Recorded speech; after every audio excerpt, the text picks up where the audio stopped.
Hey, this is Carla from the Butcher Babies. This is George Corcoran Fisher from Cannibal Corpse. Hey, this is Rex from Kill Devil Hill. It's Wednesday 13. This is Dad from Devil Driving. This is Motorist from War. You're listening to Rabid Noise on Rabid Radio. Turn it up.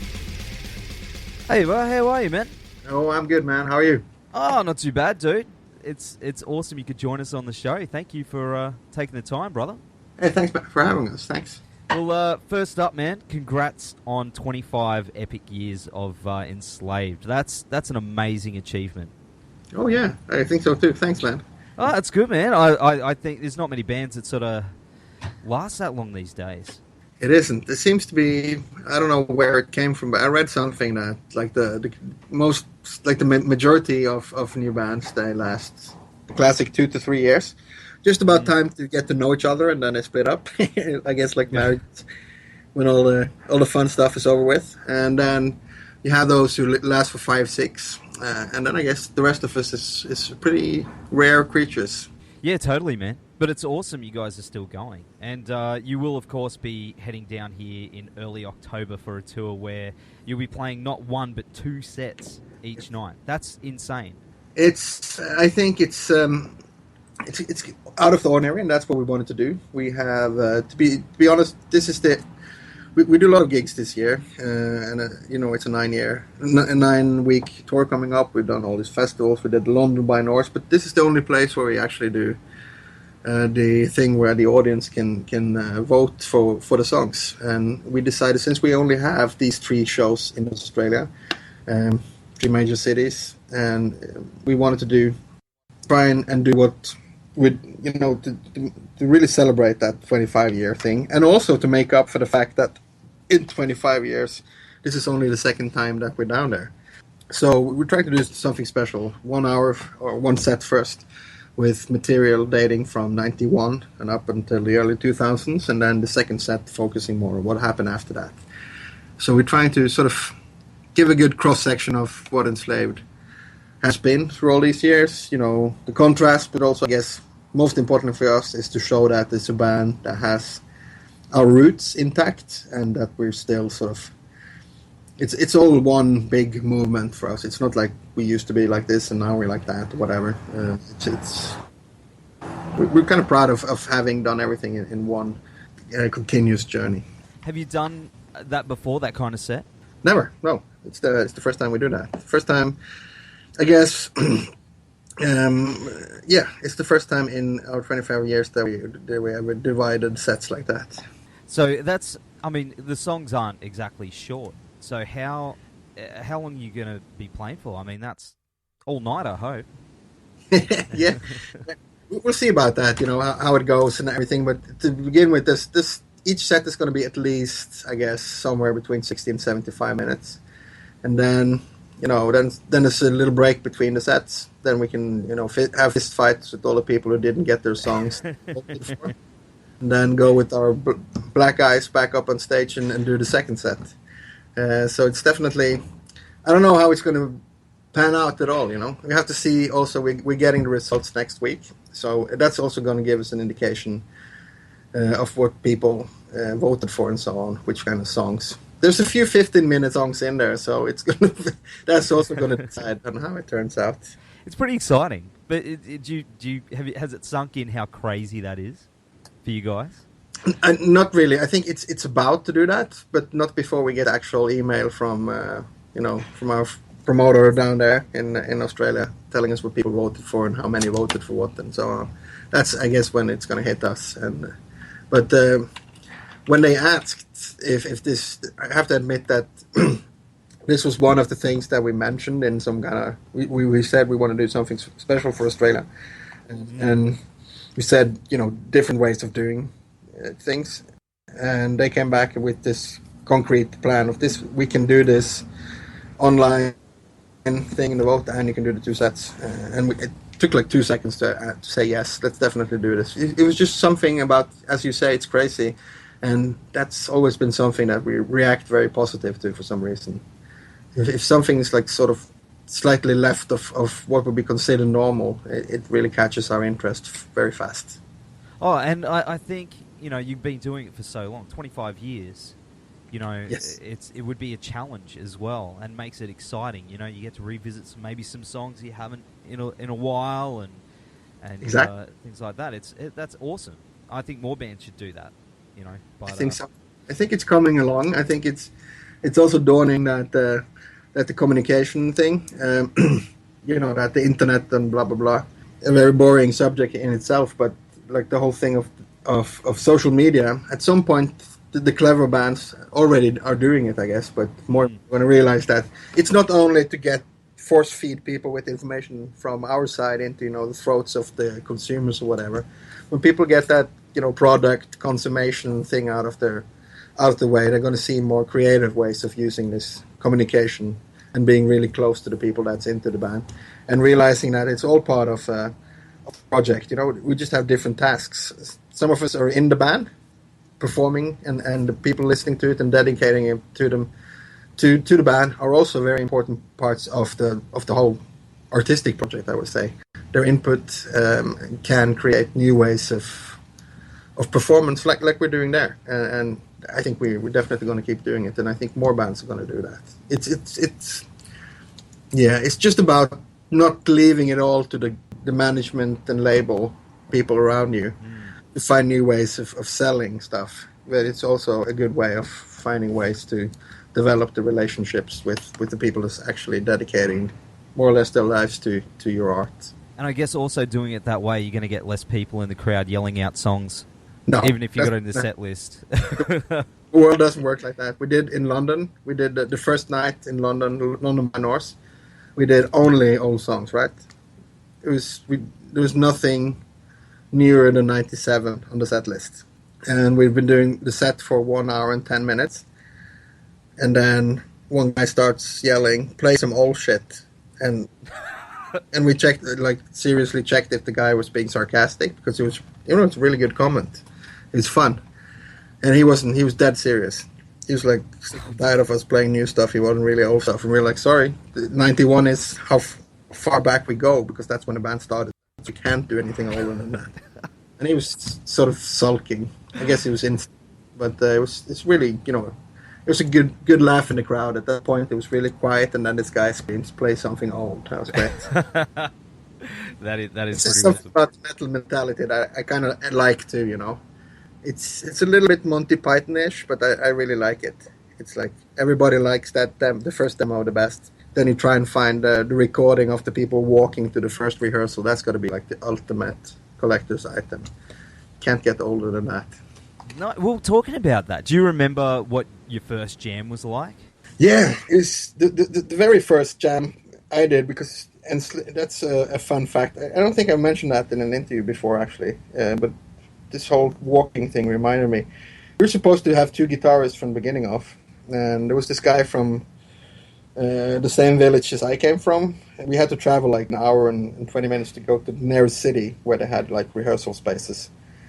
And I had this guy from the village going with me. He wanted to be in a metal band. And I didn't really know. I never played with the guy. I'd seen him playing like the chords to some Appetite for Destruction songs or something. Yeah. And in the meantime, he wanted to be in a band. In the meantime, made these like early Enslaved sketches. So we went to rehearse first, so that the guitars were sort of in sync before the first proper rehearsal. And I went through the riffs of the first song, and he just looked at me and went like, "This, I'm not going to be able to do that." And he packed his guitar and said goodbye. And that was about. So we were a 4-piece for, I guess, 11 minutes, and then we're back to a 3-piece. So that was kind of a weird start. And then we had the first rehearsal, and it was just amazing. We all came from having played in like really tight rehearsing in your parents' basement bands, and then the three of us came together, and we all had the same kind of vision. We all had the same kind of seriousness to what we're doing, and we could immediately hear that this could actually. We didn't think like, oh, this is going to be a huge success, but it just felt like this might be going on for longer than a month, and that just made us super happy. You can imagine at that point in time, I was 13 years old, and being able to sort of wanting to have a real band already for a few years, and having these two older guys in my band, and the first written song was being rehearsed. It was a really big thing. Have you got recordings of that? We have all rehearsal tapes, but at that point I don't think we realized the concept of the rehearsal demo. So I guess the first recorded stuff, it was maybe a month or two into the whole thing. There's something about it, hey. You always remember your first jam. Yeah. And then all the rest you're like, oh, yeah, you know. It's a big blur. We started taking pictures like after maybe 3/4 of a year. So that's also been a source of desperation, especially from our labels when they're like, so can we get some photo material for this re-release from your first years? And we're like, sorry, dude, we didn't really think about that at the time. We're all thinking like we're playing the songs and we're all thinking the same thing, like how many beers can we get for the money we have in our pockets? That's the spirit, I guess. Man, that's awesome. That's an awesome story, because I mean you don't hear that very often from bands talking about their first jam. Like a lot of bands can't even remember it. They're just like, oh, it's too drunk. But well, man, last year you released your 13th studio album, In Times, which is a damn good album, man. And it's spent a lot of and you spent a lot of time on the road touring it. Are there any of the tracks on there that you really fell in love with after playing it live compared to when you guys laid it down? Yeah, there was one that we kept postponing for a time. The song called 1,000 Years of Rain, because we just knew it's going to be so painful, like the middle section with the way that the instruments being played, to do that and do the singing on top of it. Because I guess it was a bit of mouthful we took there when we decided to arrange it like that. So that was left out for the first few rounds of touring. And then we started doing it, and it really turned out to be a really good live song. So I think that's probably the favorite, and the first one, "There Is Us Dreaming," because that's really a song that's a tribute to my personal ideals for what black metal and extreme metal sound like in the early 90s, with what Mayhem was doing on the Mysterious Dom Satanas and what Dark Throne and to some extent, I guess, Morbid Angel on their first few albums were up to, the way of playing the guitar and so on. So I guess I have to choose between those two. I'd still say 1,000 Years of Rain. It's a favorite, both on the album and playing live. I dig that one too. So, I mean, when it comes to your next album, have you guys got ideas? You've been writing on the road, or? Yeah, been writing quite a lot. There's I don't know if it's the beginning or the end or the middle part that's been written yet, but there's this big chunk that just came to being end of June, early July this year was when I started writing the first few pieces, and there was a lot coming out at the same time. So it's really exciting, I guess, when we start touring now. We do 2 weeks in Norway in the middle of September, and that's going to be lots of staying at lots of remote places, with lots of waiting for next day's gig. So definitely bringing my obviously I have to bring my guitars, but I'll bring some recording equipment too, and try and develop most of the album, I guess, during September, like the rough content, like the skeleton, and then start filling out more when we go around the world. I think it's going to be. I've just started being comfortable with composing, being away from home, so to speak. Normally, I just sit around, rehearse, and whatever on tour. But on the last tour, I got some weird feeling that this was a good thing to do. I guess it just felt right now, after 13 albums of having the recipe of isolating myself, either at home, which is not so easy anymore with 2 kids, obviously. Yeah. Have this marvelous tendency of wanting you to be with them.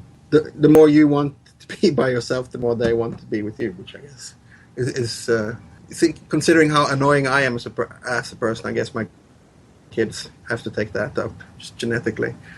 And so I guess going on the road is going to give me some space to compose again. I'm ready for that. I definitely know, as a dad myself, man. Anytime you try and get into a creative space, it's let's watch Peppa Pig for the 100th time. You're like, But Pepper the Pig that's one of the better ones because they always found that it's kind of psychedelic the way they fall on the floor and laugh.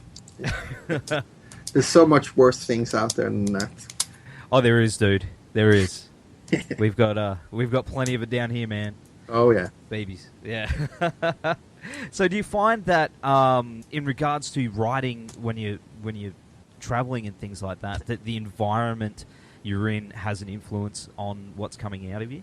Kind of, but I guess that's what sort of kept me away from it earlier on, because it sort of felt like it was disturbing. It felt like it was adding noise to the process. Whereas now, I think it's more like it's setting me in a certain mood or whatever. But I'm more able to separate it now. So it's more like gaining impulses from being in a different place. Sort of that gives energy to the process, but I'm able to sort of to isolate myself from the direct surroundings in a sense. So it's just that whole thing of being in a new place that feels sort of refreshing now, where opposed to earlier on, it felt sort of more of a noisy, invading kind of thing that sort of made it hard for me to hear that the music. That's the whole point. That's the easily explained. That's how I write music. It's that I hear it and then I try to reproduce it. And being able to hear that music, wherever, if it's in me or if it's some kind of antenna function that's picking up whatever's out there, I don't know. I don't really care. And, maybe I doubt that this divine participation in songwriting. I think they have. If there's anything divine, they're probably preoccupied with other things than demoing new songs. But whatever's out there is certainly influenced or easily brought forward if I'm in a certain mood. And being in a new place can bring that forward. It's definitely exciting, man. Is there a title or anything you're working with? For the time being, we're starting to do that, but that's just this law we made that it has to be released after the songs. It's the effect. Awesome, man. Well, I definitely can't wait to hear it, and definitely can't wait to see you guys in Brisbane at the Crowbar on Wednesday, October 5th. Cool. Man, it's going to be one hell of a gig, dude. Oh, everyone's going to be there. Awesome, man. Well, once again, thank you so much for joining us on the show. We're going to go to the track Alpha Blot now, and all the best to you and the guys on your upcoming tour, and we'll see you in Brisbane, brother. Thanks so much, man. See you soon.